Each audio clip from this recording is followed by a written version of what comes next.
আবারও অভিমানী মনোরঞ্জন ব্যাপারী। ভোটের ফল প্রকাশের পরেও নিষ্ক্রিয় তিনি। মমতা বন্দ্যোপাধ্যায় ভোটের সময় নিষ্ক্রিয় করে রেখেছিলেন, দলনেত্রীর নির্দেশ না দেওয়া পর্যন্ত সক্রিয় হবেন না। তৃণমূলেই অভিমানী বলাগড়ের বিধায়ক মনোরঞ্জন ব্যাপারী।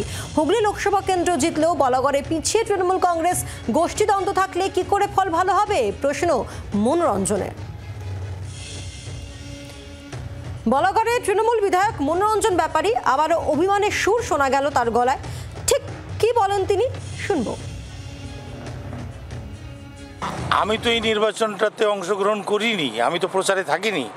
আমি দিদি মমতা ব্যানার্জিকে দেখে, মাননীয় মমতা ব্যানার্জিকে দেখে রাজনীতি করি, রাজনীতিতে এসেছি। তিনি আমাকে কি বুঝে কেন আমি ঠিক জানি না। সম্ভবত উনি আন্দাজ করতে পেরেছিলেন বলাগড়ের রেজাল্ট কি হতে পারে, যাতে আমাকে কেউ দোষারোপ করতে না পারে।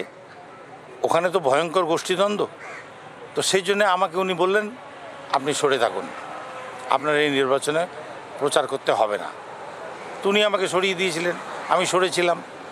ফলে যারা ওই প্রচারের দায়িত্বে ছিল তারাই বলতে পারে যে আমাদের প্রার্থী ওখানে কেন হারলেন। মানে প্রচারের দায়িত্ব অবশ্যই দলের লোকেরা ছিল, কিন্তু আপনার কাছেও তো একটা দায় বর্তায় আপনি বিধায়ক এলাকার। আমাকে যদি সেই আমি মাননীয় মমতা ব্যানার্জির কাছে দায়বদ্ধ। তিনি আমাকে যেমনভাবে ব্যবহার করবেন আমি তেমনভাবে ব্যবহৃত হব, সমাজের প্রয়োজনে, মানুষের প্রয়োজনে। উনি আমাকে মনে করেছেন সক্রিয় করবেন, তখন করেছেন, আমি সক্রিয় হয়েছি। রেজাল্ট আপনাদের চোখের সামনে, 36,000 ভোটে হেরে থাকা সিট আমি জিতেছিলাম। উনি আবার আমাকে বলেছেন নিষ্ক্রিয় হয়ে যাও, আমি নিষ্ক্রিয় হয়েছি। ফলে ওই দায় আমার নয়, আমি দিদির আদেশে আমার সক্রিয়তা এবং নিষ্ক্রিয়তা।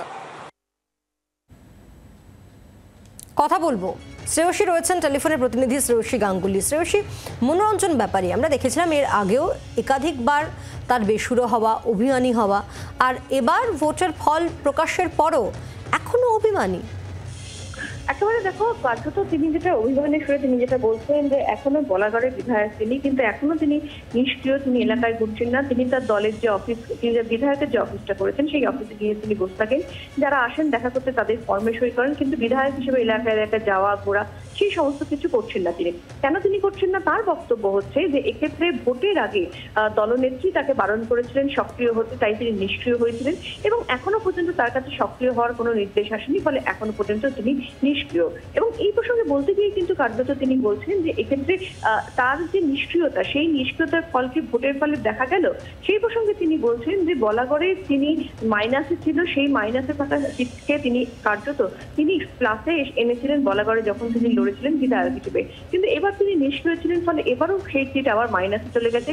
ফলে এটা মানুষের বিচার করার দরকার যে কেন সেই সিট মাইনাসে চলে গেছে। এর পাশাপাশি তিনি বলছেন যে এক্ষেত্রে বলাগড়ের যে অঞ্চল, সেই অঞ্চলে প্রবল গোষ্ঠীদ্বন্দ্ব, অর্থাৎ তৃণমূল বিধায়ক কিন্তু ফের একবার সরব হচ্ছেন ওই এলাকার গোষ্ঠীদ্বন্দ্ব নিয়ে, যেখানে তার বক্তব্য সেটা হচ্ছে যে প্রবল যে গোষ্ঠীদ্বন্দ্ব, সেই গোষ্ঠীদ্বন্দ্বের কারণেই কিন্তু কার্যত তাকে 21-এর নির্বাচনে তাকে, তিনি 24 পরগনার বাসিন্দা হলেও তাকে হুগলির বিধায়ক হিসেবে বা বিধায়ক পদপ্রার্থী হিসেবে তাকে ওখানে দাঁড় করানো হয়েছিল এবং তারপর সেখান থেকে তিনি জিতে আসেন। এবং সেই গোষ্ঠীদ্বন্দ্বই কিন্তু এখনো পর্যন্ত সেখানে রয়ে গেছে এবং কার্যত তারই কিন্তু যে প্রতিফল, তারই কিন্তু একটা ফল বা প্রতিফলন বলা যেতে পারে, সেই প্রতিফলন দেখা যাচ্ছে কিন্তু ভোট বাক্সে।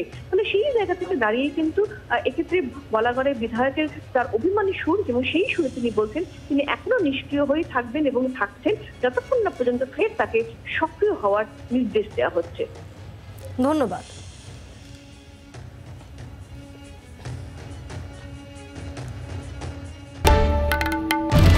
বাংলার আওয়াজ, বাঙালির আবেগ, জি 24 ঘন্টা।